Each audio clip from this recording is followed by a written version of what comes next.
titre était la journée mondiale de sensibilisation à l'autisme. Un enfant sur 100 serait touché par ce trouble dont les origines sont encore mal connues. Aujourd'hui, la science progresse. En France, des médecins misent beaucoup sur des traitements à base d'antibiotiques. 2000 enfants suivent ce protocole qui, pour l'instant, n'a pas été validé scientifiquement, faute de moyens financiers. Claudine Gilbert, Yvon Bedin. On y va ? C'est la coccinelle. Coccinelle. Si Raphaël est un élève de grande section presque comme les autres, ce petit garçon de 5 ans et demi revient de loin. Pendant 2 ans, il parlait de moins en moins, se tapait la tête contre le sol. En 2012, après un diagnostic d'autisme sévère, on lui découvre aussi des infections, streptocoques, parasites et maladie de Lyme. En une nuit seulement, un traitement antibiotique met fin à des mois de calvaire pour lui-même et toute la famille.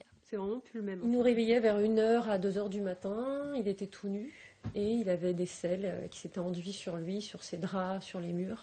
Et il rebelote vers 4h, 5h du matin, il avait refait la même chose. Donc en fait on renlevait une machine et on relavait du linge. C'était ça pendant 10 mois. Et le jour où vous avez commencé les antibiotiques ? C'était terminé. Et c'était, bon ça c'est vraiment magique. Depuis, Raphaël suit des traitements antibiotiques de plus en plus espacés. Chaque cure bloque à la fois la réapparition des signes d'infection et des comportements autistiques. L'enfant fait des progrès spectaculaires. Après une cure d'antibiotiques, il est beaucoup plus posé, j'arrive beaucoup plus à travailler, il peut être très concentré, il va beaucoup plus vite. On avance en fait beaucoup plus aisément sur certaines notions de maths, d'écriture. C'est pas le même en fait que quand il a pas forcément ces antibiotiques. Tous les 2 mois, direction Paris pour un réajustement de son traitement et le contrôle de ses analyses. Pas trop d'inflammation, là maintenant c'est bien. L'infection bactérienne est contenue. C'est notamment la maladie de Lyme, transmise par les tiques, qui peut contribuer aux troubles neurologiques.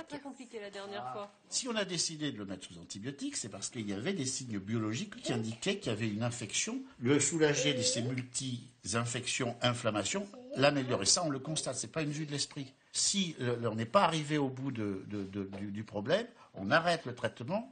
Les troubles de comportement reviennent. C'est pas quelque chose de normal que ce soit aux parents d'aller chercher tout ça. Ça devrait être vraiment accessible et connu de tous et de tous les médecins.